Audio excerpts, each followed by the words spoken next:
بسم اللہ الرحمن الرحیم۔ میں آصف الرحمان الوی آپ کی خدمت میں حاضر ہوں۔ یہ آج کا موضوع کرپشن اور کرپشن کی پیداوار، یہ بلاول بھٹو کی وہ جو میں نے پچھلا ویلوگ بنایا تھا اس کا سلسلہ ہے۔ وہ ہر پریس کانفرنس میں، پارلیمنٹ میں، ہر جگہ بیٹھ کے کہتا ہے خان صاحب حساب دو۔ تو پچھلی بار بھی میں نے اس کو بتایا تھا کہ حساب تم کو دینا ہے، خان صاحب کو نہیں دینا۔ جب وقت آئے گا تو خان صاحب دیں گے۔ آج کے اس مختصر سے ولاگ میں یہ بتاؤں گا کہ جو آدھا ادھورا بلاول ہے یہ پیداوار ہی کرپشن کی ہے۔ یعنی انتہا ہے کہ ان کو آج تک نہیں پتہ چلا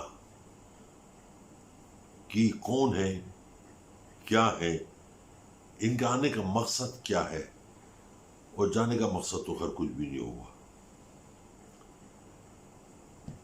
جب اس کی ماں کی اور اس کے باپ کی شادی ہوئی تو لوگوں کی جب شادی ہوتی ہے تو کوشش کرتے ہیں لڑکے والے اور لڑکی والے کہ وہ دل کھول کے خرچہ کریں، جو بھی ان کی حیثیت ہو، اور اس لمحے کو یادگار بنائیں۔ یادگار بنا بالکل بنا، لیکن عذاب کی صورت میں، لعنت کی صورت میں یادگار بنا۔ میں یہ بتاتا چلوں اس ادھورے انسان کو کہ جب اس کی شادی ہوئی، اس کے باپ کی، اس کی ماں کی شادی ہوئی تھی، اس کے باپ کے پاس دیرا نہیں تھا خرچے کے لیے، اس کی ماں کے پاس بھی تھی، پیسے نہیں دے کے خرچہ ہو شادی کا۔ میرا ہلیاری کے بیوقوف لوگ، انہوں نے وہ جو کچھ کرنا تھا کرا، لیکن ان میں سب سے بڑی انویسٹمنٹ، سب سے بڑا ہاتھ ایک اقبال میمن، ایک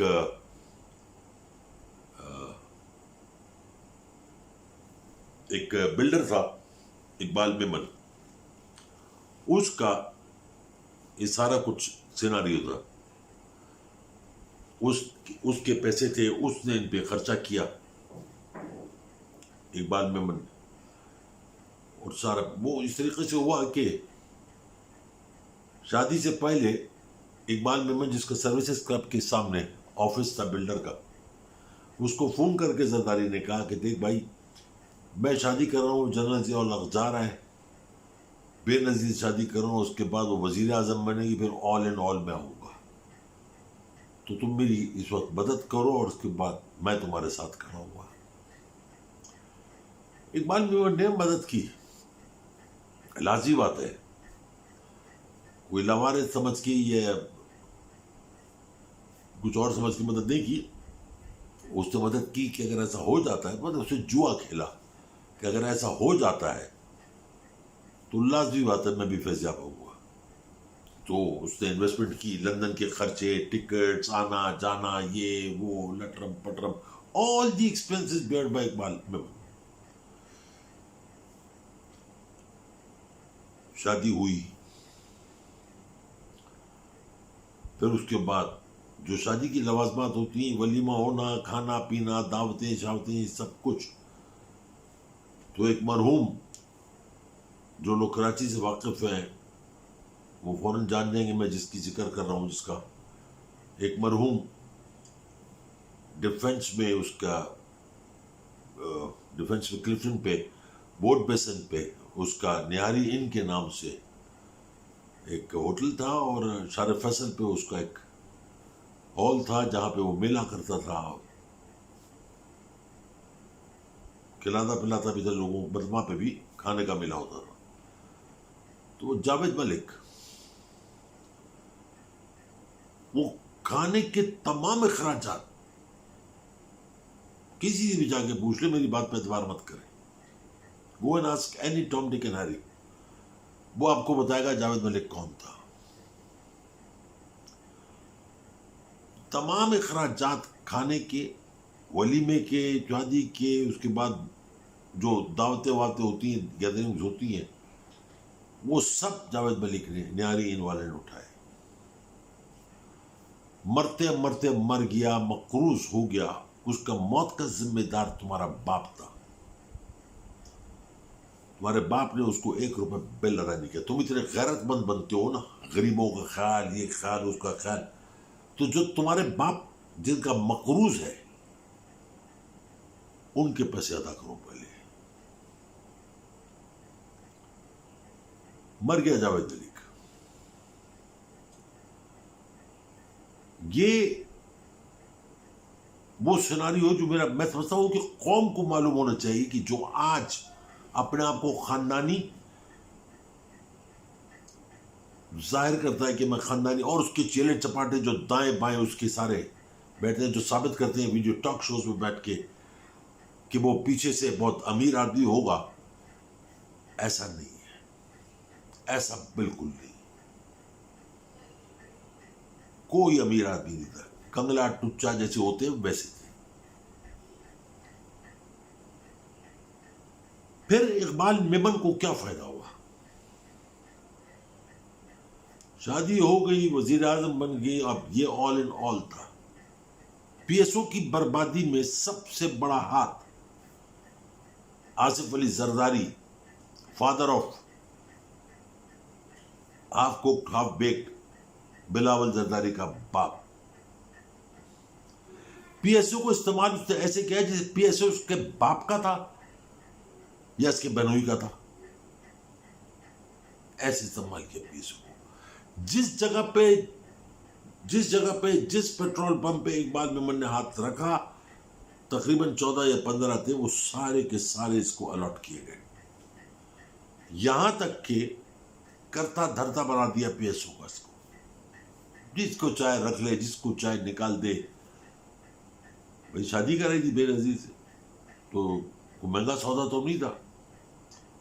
یہاں تک کہ ڈیفنس کراچی کے جو ڈیفنس مارکیٹ ہے، جس کو اکثر گول مارکیٹ بھی کہتے ہیں، ایک راستہ جو پی این شفا کی طرف جاتا ہے اور گول مسجد کی طرف جاتا ہے، ادھر ہی کارنر پہ ایک پی ایس او کا پمپ بنایا گیا، ٹرائنگل زمین پہ، جو زمین بھی ان کی نہیں تھی، بنایا گیا. اس کو چلایا گیا. بعد میں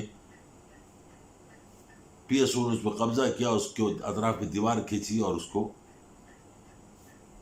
اسے چھینا. ملک کے جو ذرائع ہوتے ہیں آمدن کے، اسٹس ہوتے ہیں، ان کو بے دریغ استعمال کرنے والا تمہارا باپ تھا، تمہاری ماں تھی. آج تم جو بیٹھ کے بھاشن دیتے ہو نا، تم بتاتے ہو لوگوں کو رئیس، تو تم لے آ رہی کہ وہ چھوٹے سیٹنا ہاسپٹل میں پیدا ہوئے، تمہاری اوقات اس سے زیادہ نہیں تھی. یہ تھی تمہاری اوقات، اور ہے آج بھی یہی اوقات. حرام کے پیسوں سے برانڈڈ کپڑے پہن لینے سے تم برانڈڈ نہیں بن جاتے ہو. رہتے وہی لنڈا کے ہو، پیبند لگے ہوئے، دھتکارے ہوئے انسان رہتے ہو. یہ سارا کام پیسہ بنانا، یہ کرنا وہ کرنا، یہ سارا کام وہاں سے شروع ہوا. پی ایس او کو برباد کیا گیا. یوبیل کی زمین تھی جو کلفٹن پہ مڈ ایسٹ ہاسپٹل کے سامنے جو نالا تھا، اس کے اوپر قبضہ کیا گیا. اس پہ اپنا بورڈ، وہ یوبیل کی. خیر حکومت ختم ہونے کے کورٹ جانے کے بعد انہوں نے وہ زمین یوبیل نے دوبارہ لی، اور اس کے اندر سے تقریباً 60 سے 75 گاڑیاں زرداری کی نکلی، جو کچھ کرائے پہ چھینی گئی تھیں، جو لوگوں سے لوٹی گئی تھیں ڈاکے مار کے، وہ اس پہ کھڑی کر کے وہ اپنا چوکیدار بٹھاتے تھے. تو ڈکیت تھا تمہارا باپ. یہ ہے تمہاری زندگی کی کہانی. یہ ہے تمہاری اصلیت، تمہاری اوقات، کہ ڈنگر، چور اور ڈاکو اور ڈکیت کے بیٹے ہو. کیوں کون بیٹے؟ تم حساب کتاب مانگتے ہو ان لوگوں سے جنہوں نے اس ملک کے لیے کچھ کیا، پاکستان کا نام روشن کیا، چاہے کیسے بھی کیا. ہاں، تمہارے باپ نے بھی کیا، تمہاری ماں نے بھی کیا، تمہارے نانا نے بھی کیا، وہ سب کو پتا ہے.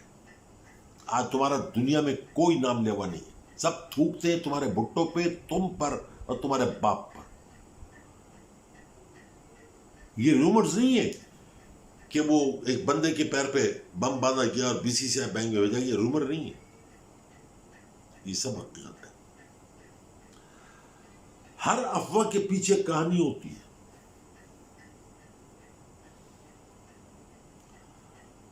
اور تمہارے باپ کی، تمہارے نانا کی، تمہاری ماں کی جو کہانی ہے، اس کی جو تحریر ہے، وہ لہو سے لکھی جائے گی. کس طریقے سے تم نے، تمہارے باپ نے، تمہاری ماں نے، تمہارے نانا نے اس سندھ کی عوام کو لوٹا.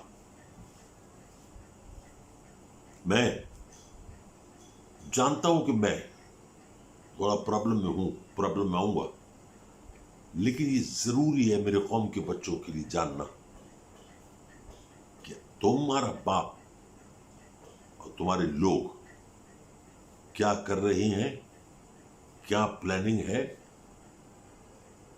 ہمارے جیسے لوگوں کے لیے وسائل پیسے سے نہیں، ہمارے جیسے لوگوں کے لیے وسائل پیدا ہوتے ہیں لوگوں سے، عشق سے، لوگوں کی محبت سے، لوگوں کے پیار سے، عزت سے، احترام سے.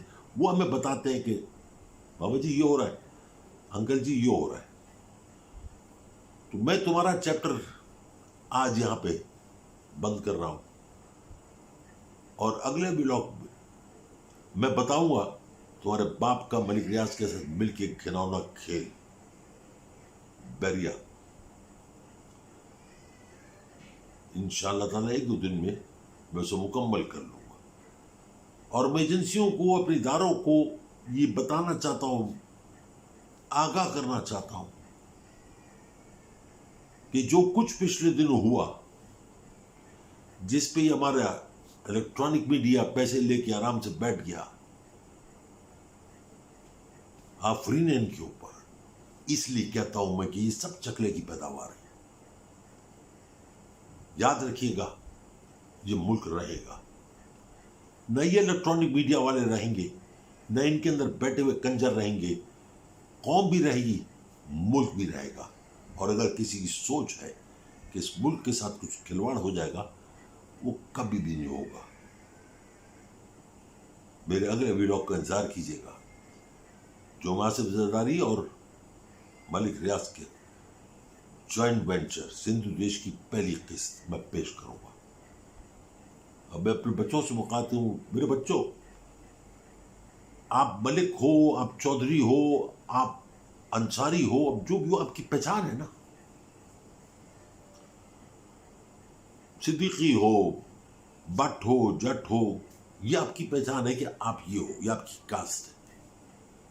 مگر اس سے بڑھ کر آپ کی کاسٹ یہ ہے کہ آپ ایک مسلمان ہو اور پاکستانی ہو. دین مذہب اپنا اپنا، لیکن پاکستانی ہو، یہ آپ کی مین پہچان ہے. اور اگر یہ لے لی جائے آپ سے تو آپ کچھ بھی نہیں. پھر ہمارے جیسے لوگ جن کی کوئی ملک نہیں ہوتا، جن کے لیے کوئی پیچھے کوئی نام نہیں ہوتا، ان کو دھوبی کا کتا نہ گھر کا نہ گاٹ کا.